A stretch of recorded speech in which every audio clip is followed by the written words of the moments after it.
រឿងសัตว์កាត់ឆុងបងប្អូនសួរខ្ញុំតើលោកគ្រូឆ្នាំ2026នេះសัตว์អីដែលកាត់ឆុងនាំលៀបនាំសំណាងឆ្នាំបំមីហ្នឹងហើយបងប្អូនសួរខ្ញុំធ្វើអីខ្ញុំបានឲ្យរូបប៉ប៉ែនេះយកទៅដាក់នេះប៉ប៉ែហ្នឹងគឺជាសัตว์ដែលនាំលៀបនាំសំណាងហើយសម្រាប់ឆ្នាំ2026ហ្នឹងណាបងប្អូនណាហើយ sticker នេះក៏ជា sticker សម្រាប់នាំលៀបនាំសំណាងរូបប៉ប៉ែដែរមិនមែនខ្ញុំគ្រូមហាជុំនឹងអ្នកថាទេក្បួនតម្រាគេចាមករាប់រយរាប់ពាន់ឆ្នាំហើយស្ថាប័នហុងស៊ុយទូទាំងពិភពលោកគឺនៅក្នុងឆ្នាំ2026ដែលជាឆ្នាំមមីនឹងគឺសត្វប៉ប៉ែគឺជាសត្វដែលមានអនុភាពខ្លាំងពូកែអស្ចារ្យដោយសារសត្វប៉ប៉ែគឺជាសត្វដែលមានអនុភាពខ្លាំងពូកែអស្ចារ្យដែលជួយឲ្យចម្រើនរុងរឿងលំដាប់ទី1នៅក្នុងឆ្នាំ2026អញ្ចឹងនៅក្នុងឆ្នាំ2026នេះប៉ប៉ែគឺឆៅលេខរៀងទី1នាំលៀបនាំសំណាងអញ្ចឹងរាសីអ្នកដែលកើតឆ្នាំប៉ប៉ែហ្នឹងវាឡើងខ្លាំងអញ្ចឹងបានគេឲ្យយកប៉ប៉ែទៅដាក់ព្រោះមមីវាហាក់ជាមួយប៉ប៉ែមមីធាតភ្លើងប៉ប៉ែធាតដីអញ្ចឹងភ្លើងយកស្អីទៅដាក់ក៏ឆេះតិចដែរបាទប៉ប៉ែភ្លើងណាយកស្អីទៅដាក់ក៏ឆេះតិចដែរប៉ុន្តែបើយកដីទៅដាក់អត់ឆេះទេកាន់តែដុតកាន់តែមានជីជាតិអញ្ចឹងដីហើយនឹងភ្លើងគឺជាមិត្តភ័ក្តិនឹងគ្នាអញ្ចឹងបានមមីធាតភ្លើងគេឲ្យយកប៉ប៉ែទៅដាក់ប៉ប៉ែតាមក្បួនចិនធាតដីចឹងសត្វប៉ប៉ែគឺជាសត្វនាំលៀបនាំសំណាងសម្រាប់ឆ្នាំ2026បងប្អូនយកប៉ប៉ែទៅដាក់នៅក្នុងផ្ទះបងប្អូនហេងបងប្អូនកាក់កបបងប្អូនរីកចម្រើនគ្រប់គ្នាចឹងបានគេធ្វើណាយករូបប៉ប៉ែទៅដាក់ផ្ទះទៅហេងកាក់កបរីកចម្រើនហើយសត្វដែលនាំសំណាងឆ្នាំ2026គឺ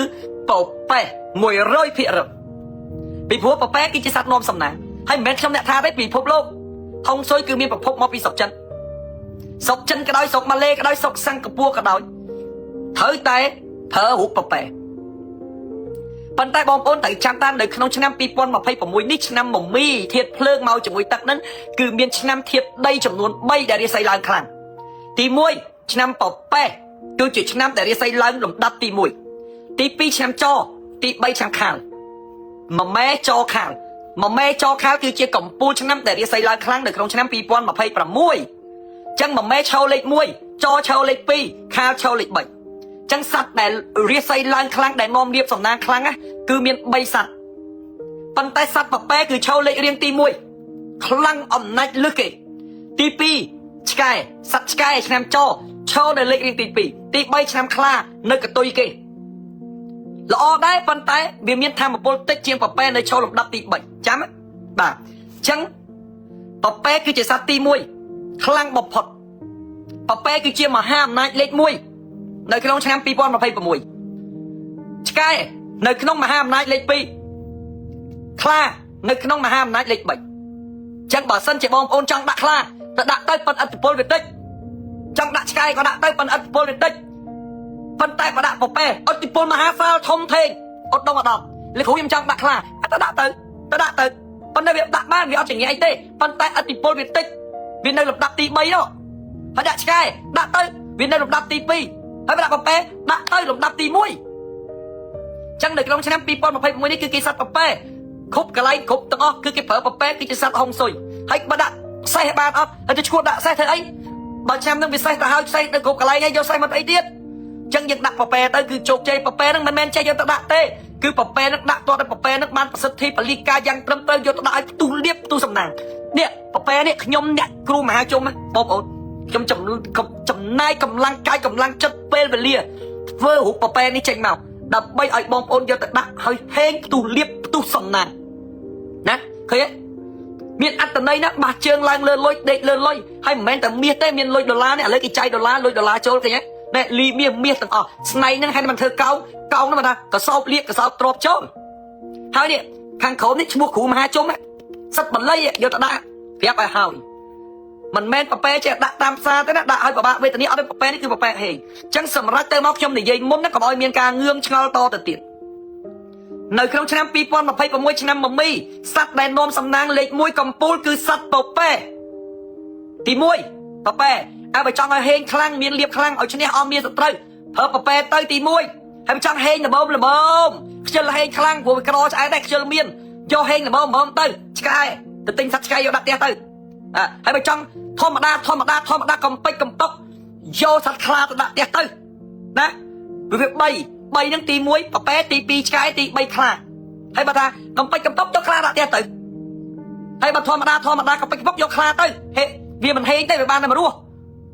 ហើយបើយកឆ្កែដាក់ផ្ទះវារៀងមានមុខមានមាត់បន្តិចហើយបើយកពពែដាក់ផ្ទះខ្លាំងតែមកប្រៀបបានដូចអ្នកធំណាបងប្អូនអ្នកធំ3នាក់អ្នកធំ3នាក់ទី1ទី2ទី3អ្នកធំមាន3នាក់ហើយអាទី1អំណាចជាងគេពពែអាទី2ខ្លាអំណាចល្មមអាទី3ឲ្យសំទោសអាទី2ឆ្កែអំណាចល្មមអាទី3អំណាចធម្មតាប៉ិនពឹងបានដូចគ្នាហើយចឹងយើងទៅឈួតទៅពឹងបើពឹងបានដូចគ្នាទៅពឹងអាទី2ទៅអីទៅពឹងអាទី3ទៅអញពឹងអាទី1ហ្មងដល់កំពូលហ្មងណាអញពឹងប្រធានាធិបតីអញទៅពឹងអនុប្រធានាធិបតីធ្វើអញទៅពឹងរដ្ឋមន្ត្រីធ្វើអញទៅពឹងប្រធានាធិបតីទៅហ្មងយល់ខ្ញុំនិយាយអត់វាចឹងណាចឹងប្រប៉ែតំណាងឲ្យស្ដេចណាហើយឆ្កែតំណាងឲ្យឧបរាជចំណែកខ្លាតំណាងឲ្យមន្ត្រីចឹងអញទៅពឹងមន្ត្រីពឹងឧបរាជស្អីអញទៅពឹងដល់ស្ដេចទៅមិនស្រួល